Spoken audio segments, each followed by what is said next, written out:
नमस्कार मित्रांनो, तुम्हा सर्वांचे रश्मीस फूड फॅक्टरीमध्ये मनापासून स्वागत आहे. मित्रांनो, आज आपण घरात अगदी सहज उपलब्ध होणाऱ्या साहित्यापासून मेथीच्या भाजीचे 4 प्रकार बघणार आहोत. चला तर मग आता आपण रेसिपीला सुरुवात करूयात. इथे आपण पहिली रेसिपी बघूयात. इथे मी एक छोटी मेथीची जुडी स्वच्छ निवडून धुवून घेतलेली आहे. त्यानंतर एका मिक्सरच्या भांड्यामध्ये भाजून घेतलेले 1 वाटी शेंगदाणे टाकूयात आणि 3 लसणाच्या पाकळ्या टाकूयात आणि झाकण लावून मिक्सरला जाडसर दळून घेऊयात. शेंगदाणे दळल्यानंतर यामध्ये अर्धी वाटी पाणी टाकूयात आणि झाकण लावून पुन्हा मिक्सरला दळून घेऊयात. इथे बघा शेंगदाण्याची मस्त बारीकसर अशी पेस्ट बनवून तयार झाली आहे.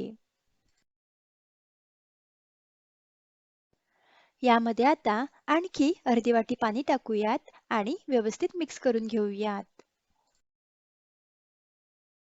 आता एका कढईमध्ये किंवा पातेल्यामध्ये 3 चमचे तेल टाकूयात. तेल गरम झाल्यावर अर्धा चमचा जिरे टाकूयात. त्यानंतर 1.5 चमचा लाल मिरची पावडर, अर्धा चमचा हळद आणि चवीपुरतं मीठ यामध्ये टाकूयात आणि मिक्स करूयात. मिक्स केल्यानंतर लगेच यामध्ये धुवून घेतलेली मेथी टाकूयात आणि व्यवस्थित मिक्स करून घेऊयात. इथे आपल्याला गॅसची फ्लेम लोच ठेवायची आहे. इथे मी लो फ्लेमवर मेथीची भाजी व्यवस्थित मिक्स करून घेतली आहे. यामध्ये आता आपण जी शेंगदाण्याची पेस्ट बनवली होती ती टाकूयात आणि मिक्स करूयात. मिक्स केल्यानंतर यामध्ये आणखी अर्धा ते पाऊण ग्लास पाणी टाकूयात आणि मिक्स करूयात. आता मध्यम आचेवर ही भाजी आपण शिजवून घेऊयात. या भाजीवर शिजवताना झाकण ठेवायचं नाही, नाहीतर ती उतू जाऊ शकते.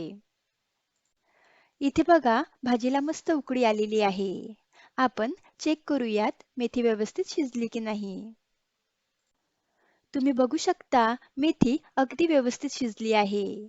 अगदी 10 ते 12 मिनिटात ही भाजी शिजवून तयार होते. गॅस आता बंद करूयात. ही शेंगदाण्याच्या मेथीची भाजी चपाती किंवा भाकरीसोबत तुम्ही सर्व करा. चवीला अप्रतिम लागते. आता आपण मेथीच्या भाजीची दुसरी रेसिपी बघणार आहोत. त्यासाठी मी स्वच्छ निवडून घेतलेली 1 वाटी मेथी धुवून घेतलेली आहे. ही धुवून घेतलेली मेथी एका मिक्सरच्या भांड्यामध्ये टाकूयात. त्यानंतर यामध्ये 2 लसणाच्या पाकळ्या आणि एक हिरवी मिरची अशी कट करून यामध्ये टाकायची आणि यामध्ये अगदी थोडंसं पाणी टाकून मिक्सरला याची बारीकसर पेस्ट करून घ्यायची आहे. इथे मी 2 वाटी गव्हाचं पीठ चाळून घेतलेलं आहे. यामध्ये आता आपण जी मेथीच्या भाजीची पेस्ट बनवली ती यामध्ये टाकूयात. त्यानंतर यामध्ये 1 चमचा तीळ, पाव चमचा हळद, चवीपुरतं मीठ, पाव चमचा ओवा आणि पाव चमचा जिरे टाकूयात आणि थोडी बारीक चिरलेली कोथिंबीर यामध्ये टाकून सर्व जिन्नस व्यवस्थित मिक्स करून घेऊयात. सर्व जिन्नस व्यवस्थित मिक्स केल्यावर यामध्ये अगदी थोडं थोडं पाणी टाकून याची घट्टसर अशी कणिक मळून घेऊयात. कणिक व्यवस्थित मळून झाल्यावर यावर अगदी पाव चमचा तेल टाकूयात आणि कणिक एकदा व्यवस्थित मळून घेऊयात. कणिक व्यवस्थित मळून झाल्यावर याचे छोटे छोटे गोळे बनवून घेऊयात. मी व्हिडिओमध्ये दाखवित आहे त्या पद्धतीने.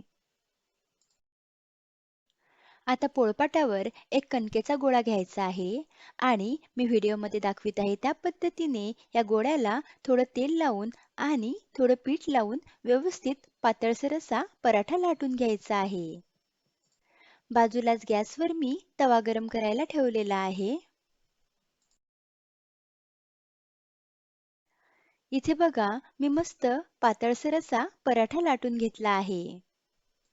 तवा गरम झाल्यावर यावर पराठा टाकूयात आणि पराठ्याच्या अवतीभोवती चमच्याने थोडं तेल टाकूयात. तेलाऐवजी तुम्ही तुपाचा वापर केला तरीही चालेल. आता पालथ्याच्या साहाय्याने या पराठ्याची बाजू पलटी मारून घेऊयात आणि दुसऱ्या बाजूने सुद्धा तेल किंवा तूप लावून घेऊयात. हे झटपट होणारे मेथीचे पराठे खायला खूप छान लागतात. हा पराठा दोन्ही बाजूंनी मस्त खरपूस रंगावर भाजून घेऊयात.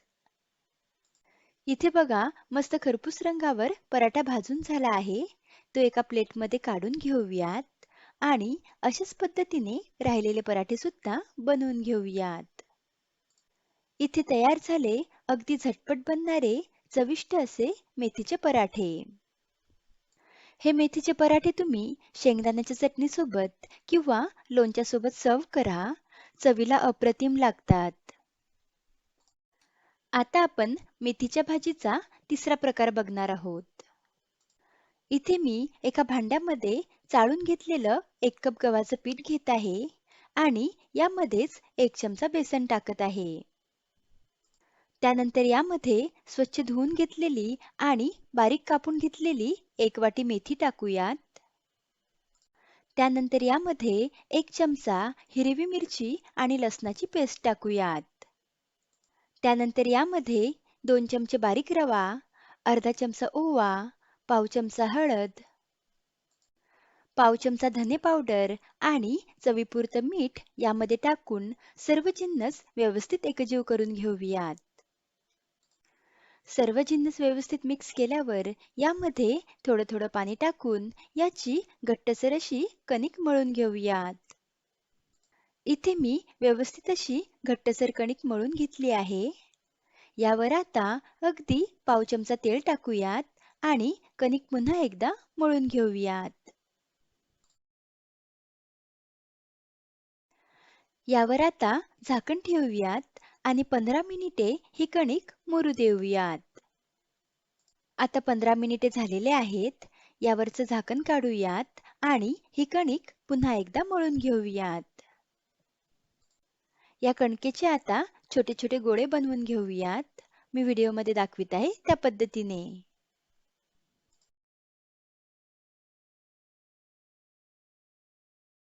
या गोळ्यांवर असं थोडं गव्हाचं पीठ टाकायचं म्हणजे हे गोळे चिकटत नाहीत.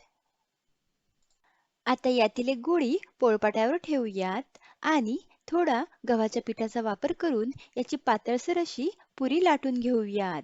मी व्हिडिओमध्ये दाखवित आहे त्या पद्धतीने. इथे बघा मी छान गोलाकार अशी पातळसर पुरी लाटून घेतली आहे. अशाच पद्धतीने राहिलेल्या सर्व पुऱ्या लाटून घेऊयात.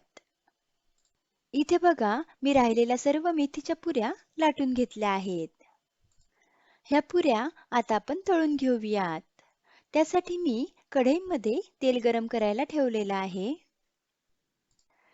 तेल गरम झाल्यावर यामध्ये एक एक पुरी टाकूयात आणि लो टू मिडियम गॅसवर मस्त खरपूस रंगावर आलटून पालटून ही पुरी तळून घेऊयात. इथे बघा पुरी छान तळून झालेली आहे. ही पुरी एका प्लेटमध्ये काढून घेऊयात आणि अशाच पद्धतीने राहिलेल्या सर्व पुऱ्या तळून घेऊयात. इथे बघा सर्व मेथीच्या पुऱ्या बनवून तयार झाल्या आहेत. ह्या मेथीच्या अगदी चविष्ट अशा पुऱ्या तुम्ही 2 ते 3 दिवस प्रवासात सुद्धा सोबत नेऊ शकता. त्या अजिबात खराब होत नाहीत. ह्या पुऱ्या तुम्ही शेंगदाण्याची सुकी चटणी किंवा लोणच्यासोबत खा. खायला अप्रतिम लागतात. आता आपण मेथीच्या भाजीची अगदी सोपी अशी चौथी रेसिपी बघणार आहोत. त्यासाठी मी एका भांड्यामध्ये 1 वाटी बेसन घेतलेलं आहे. या बेसनामध्ये आता 1 वाटी पाणी टाकूयात आणि चमच्याने व्यवस्थित असं मिक्स करून घेऊयात.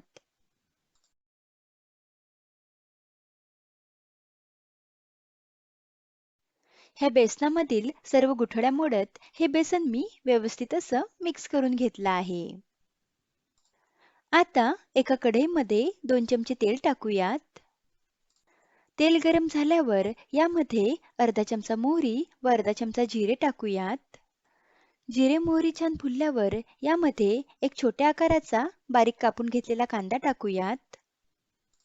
त्यानंतर 2 ते 3 हिरव्या मिरच्या बारीक कट करून यामध्ये टाकूयात आणि 3 ते 4 लसणाच्या पाकळ्या कट करून यामध्ये टाकूयात आणि मिक्स करूयात. इथे आपल्याला गॅसची फ्लेम लोच ठेवायची आहे.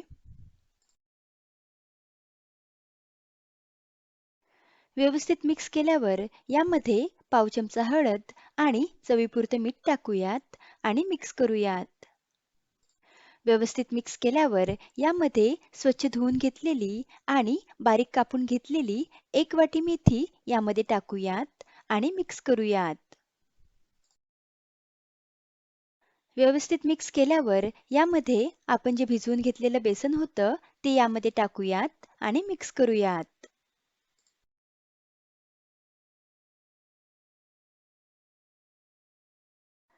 मिक्स केल्यानंतर यामध्ये 1 ग्लास पाणी टाकूयात आणि चमच्याने व्यवस्थित मिक्स करूयात.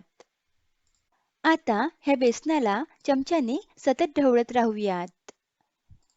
जेणेकरून यामध्ये बेसनाच्या गुठळ्या होणार नाहीत. म्हणून सतत चमच्याने असं ढवळत राहायचं आहे. जोपर्यंत बेसनाला अशी उकळी फुटत नाही, तोपर्यंत ह्या बेसनाला असं ढवळत राहायचं आहे. आता ह्या बेसनाला बघा मस्त उकळी फुटलेली आहे. आता गॅसची फ्लेम लो करूयात आणि यावर झाकण ठेवूयात. आता 1 ते 2 मिनिटांनी झाकण काढूयात आणि हे बेसन एकदा मिक्स करूयात आणि मिक्स केल्यानंतर परत यावर झाकण ठेवूयात आणि हे बेसन 2 ते 3 मिनिटे लो फ्लेमवर शिजवून घेऊयात. आता 2 मिनिटांनी झाकण काढूयात. तुम्ही बघू शकता मस्त हे मेथीचं फतफतं छान शिजवून तयार झालेलं आहे. यामध्ये आता थोडी बारीक चिरलेली कोथिंबीर टाकूयात आणि मिक्स करून गॅस बंद करूयात. इथे मस्त बनवून तयार झालेलं आहे मेथीचं फतफतं किंवा तुम्ही याला मेथीची बेसन भाजी असे सुद्धा म्हणू शकता. ही बेसन भाजी तुम्ही भाकरी किंवा चपातीसोबत सर्व्ह करा.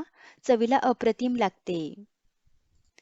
तर मग अगदी सहज आणि सोप्या आणि अगदी झटपट बनणाऱ्या मेथीच्या भाजीच्या ह्या 4 रेसिपी आज आपण पाहिल्या आहेत. तर तुम्हाला आजची रेसिपी कशी वाटली ते मला कमेंटमध्ये जरूर कळवा. लवकरच भेटूयात अशाच एका रुचकर रेसिपीसोबत. धन्यवाद.